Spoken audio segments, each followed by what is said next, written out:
Okay, kids, here we are, the final episode of Prisoner B-3087, Dachau Concentration Camp, 1945, Chapter 29.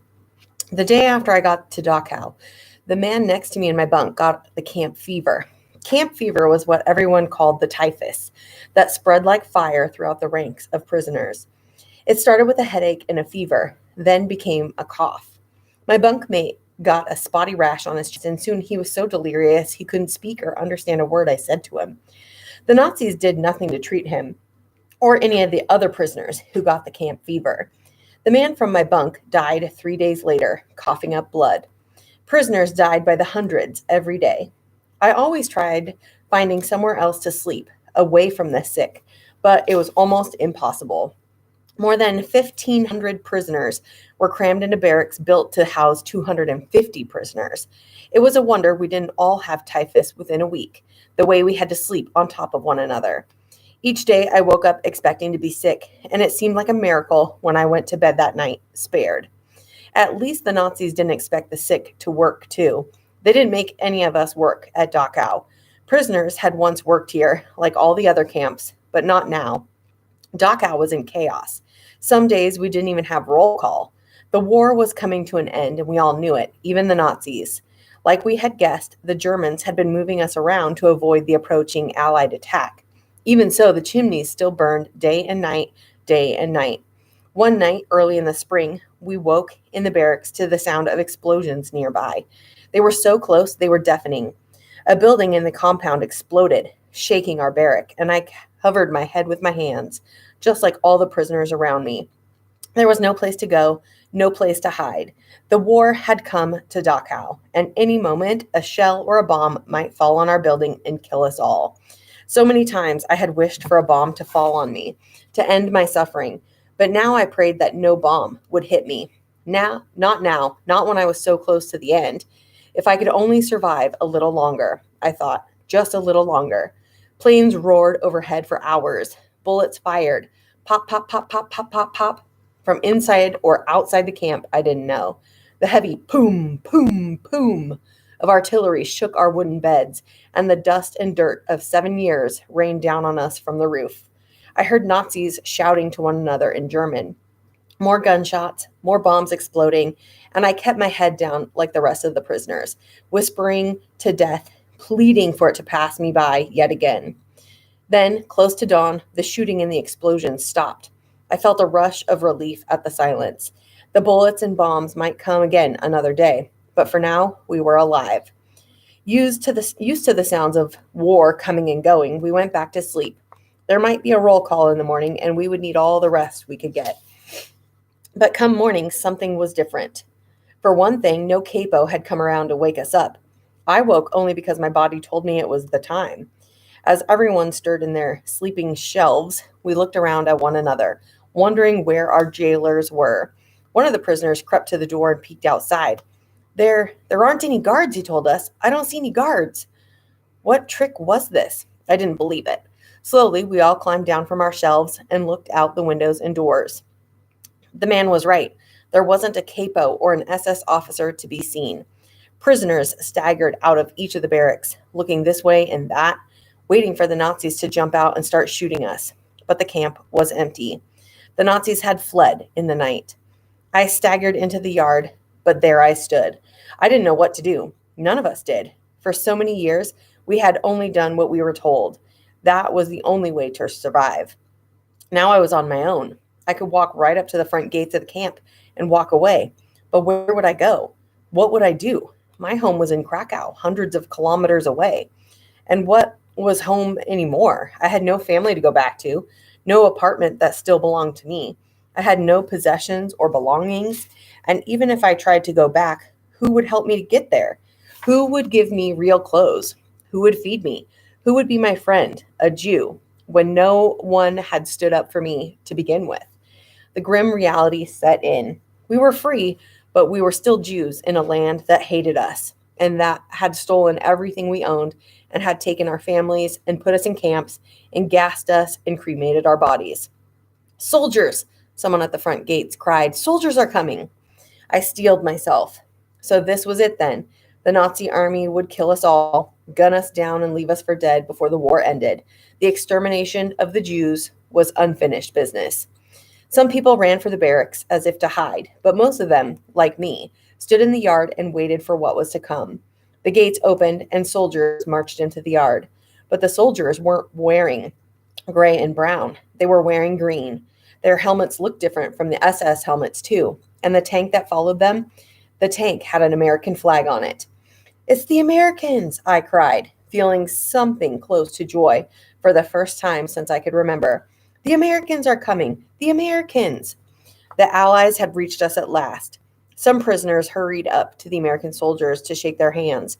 Some hugged one another. Some gave prayers of thanks. I fell to my knees and wept. Had I really made it? Had I actually survived the Krakow ghetto and 10 different concentration camps? I had been 10 when the war started. Now I was 16. For more than 6 years, I had been a prisoner of the Nazis. Prisoner B-3087. Now it was all over. An American soldier hurried to help me up and asked me something in English. I didn't understand, and he tried in German. What's your name? He asked me. Yanek, I told him. My name is Yanek. Everything's going to be all right now, Yanek, he told me.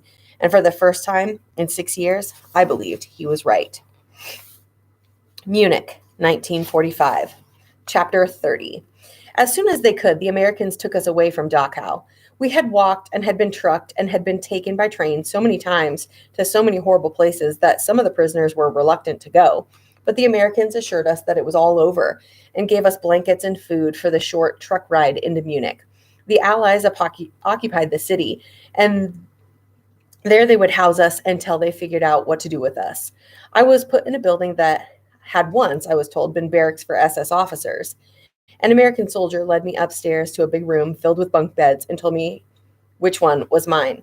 How many other people do I have to share it with? I asked him. He looked surprised. Nobody, he said. It's yours. A bed all to myself?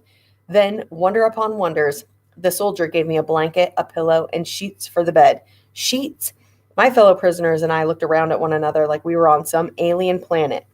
I hadn't slept on a sheet, nor had a pillow or a blanket for 5 years, perhaps 6. With shaking hands, I began to make the bed. I didn't even know how. Didn't remember the feeling of linens and soft things. The soldier helped me, and I climbed carefully into my new bed. A real mattress with springs. My body sank into it, and my head fell into the pillow. What luxury. Beside my bed, there was a little table, and on the table, the Americans had given me more gifts, a washcloth, a cup, and a toothbrush. I picked up the toothbrush reverently and cried as I held it in my hands. I remembered that day, standing at the pump in the camp. Which camp had it been? When I wondered when I had ever been so fortunate as to have something so simple as a toothbrush. Piece by piece, bit by bit, the Americans were giving me back my life. That night in the dining hall, we sat in chairs. At the table, I hadn't seen a chair in 6 years, nor a table.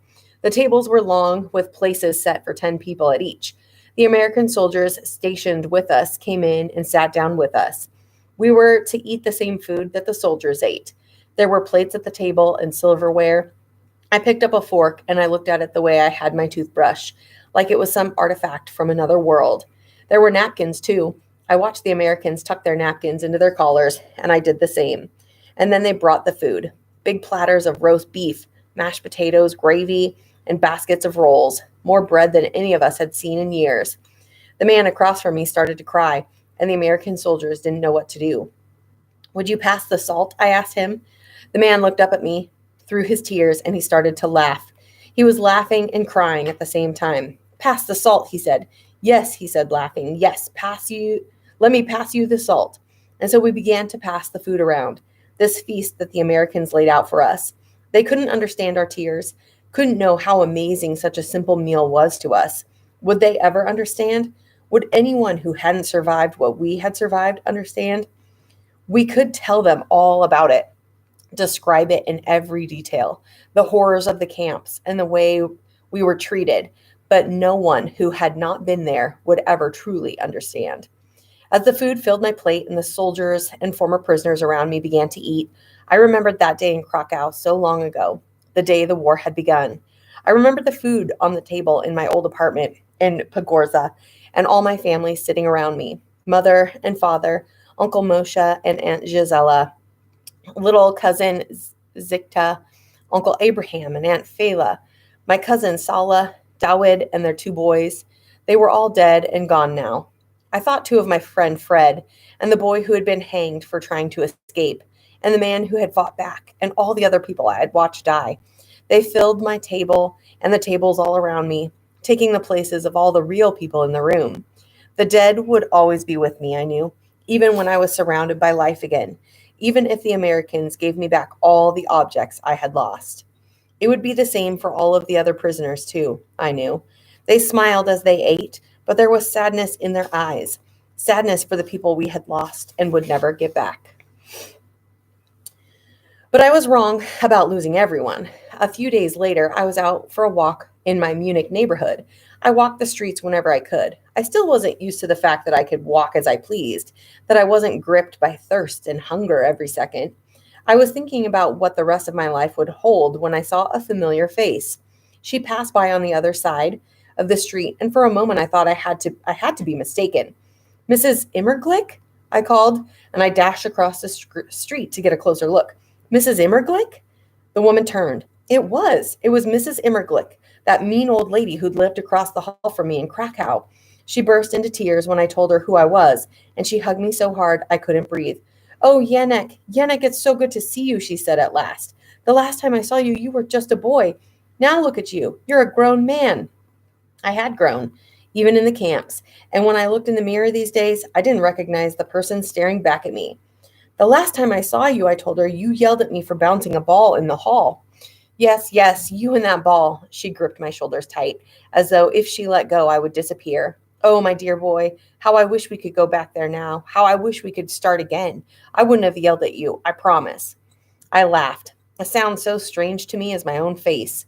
I hadn't laughed enough in the last 6 years to recognize the sound of it. "It's all right, Mrs. Immerglick. And what about your boys, the rest of your family?" "Fred," she said. Her son's name was Fred, like my friend who had died. She had tears in her eyes. "Fred survived. Like you. My Fred made it, but no one else." I nodded, reaching out to squeeze her arm. "Is Fred here in Munich?" I asked. "I'd love to see him." Yes. And you know about your cousin, Yuzek, of course." My heart gave a small leap. "No?" I was almost afraid to hope. "Oh, my dear boy, your cousin Yuzek and his wife are alive. They're here in Munich." Yuzek, I hadn't seen him in years. Mrs. Immerglick brought me back to her apartment to write their address down for me on a piece of paper. I walked back out, holding that paper in both hands, staring at it. I had family, a cousin still. Family. I wasn't alone. I went to see them as soon as I could. Cousin Yuzek met me at the door, hugging me even harder than Mrs. Immerglick had. He pulled me inside and introduced me to his wife, Hella. We cried and laughed and cried some more. "How did you survive? How did you make it?" We asked each other again and again, telling our stories long into the night. Yuzek and his wife had survived by hiding with friends, and they had taken in another family, the Gamzers, who had survived the same way. There were 3 of them, Isaac, Barbara, and little Luncia, a 12-year-old girl who sat in the corner reading a book the whole time. "What are your plans now, Yanek? What will you do?" Isaac Gamzer asked me as we sat around their table. I shrugged. It was true. Life had to go on. I like movies. There's a theater near where I live now. I thought I would try to get a job as a projectionist. No, Yanek, you need to go to America," Yuzek told me. "That's where the opportunities are. That's where you can build a new life for yourself." America? It felt so out of my reach now. "I don't have any papers, any money," I replied. "How would I ever get to America?" "There's a special program," he told me, "for Jewish orphans of the war. They will help you get your visa and pay your way." I was instantly excited by the idea of going to America. I remembered the movies I had watched as a boy in Krakow. Did everyone ride around on horses and wear cowboy hats? Did gangsters have shootouts in the streets? Could I really find a home there? I had to find out. I registered for the program. I talked to lawyers. I filled out forms. I changed my name to Jacob Gruner and took to calling myself Jack, just like the American soldiers called me. The process took months, years. All the while, I came back to visit Yuzek and Hela almost every day, and soon I became good friends with the Gamzers too. Little Luncia and I still didn't have much to say to each other, but Isaac and Barbara became like second parents to me, even more so than Yusik and Hala. They became family. It was hard to leave my new family when the papers finally came through in March of 1948. But I had spent years trying to get to America, and I was determined to go.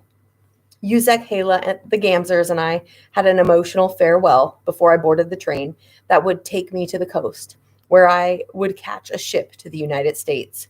The Gamzers planned to come to America too, when they could, and I promised to stay in touch. It had been almost a decade since the Nazis had rolled into Krakow, and almost that long since I had last seen my mother and father, my uncles and aunts and other cousins. But they were gone now, and I would always yearn for them and remember them. But there was nothing left for me in Europe but ghosts. I had to say goodbye to all of them long, long ago.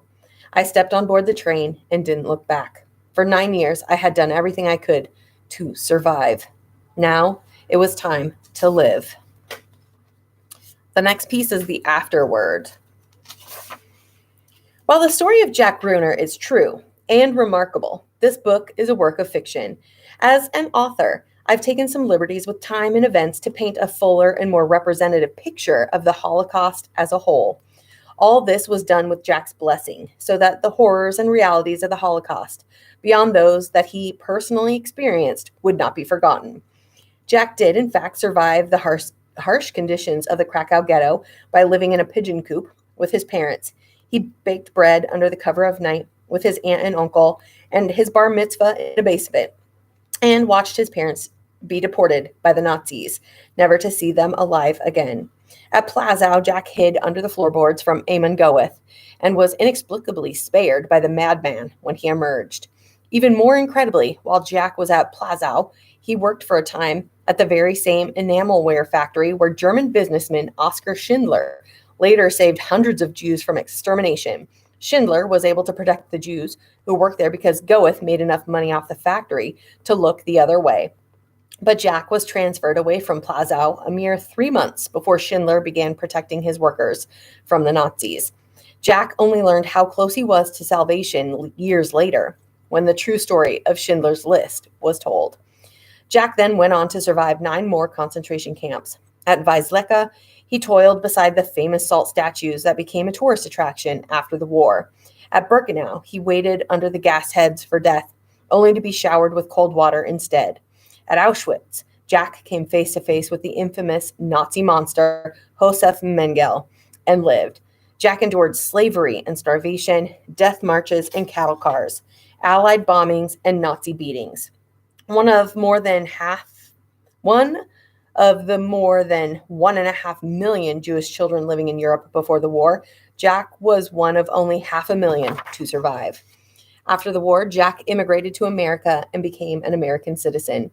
Less than a year after he became a citizen, he was drafted into the U.S. Army and sent to Korea to fight in the Korean War. There he survived again, this time with a gun in his hands and a pack on his back, all the while keeping up his promised correspondence with the Gamzer family, who had at last immigrated to America. When Jack's 2 years in the Army were up, he came to visit the Gamzers in New York City. He discovered that little Luncia, the girl he had met in Munich, who always sat in the corner reading a book, had grown up into a young, beautiful woman. Jack fell in love with Luncia, who had since changed her name to Ruth. And in a few months, they were married. Jack and Ruth lived in Brooklyn, New York, and traveled the country to speak about their experiences in the Holocaust. I had the pleasure of meeting Jack and Ruth while working on this book, and it is my honor to write about Jack's life, so the generations that follow will never forget. Jack passed away in 2017. He is survived by Ruth and their 2 grown sons and 4 grandchildren. Until the day he died, Jack bore the tattoo with the number the Nazis had given him, B-3087. But it is his name, Jack Gruner, that lives on. It's an excellent book.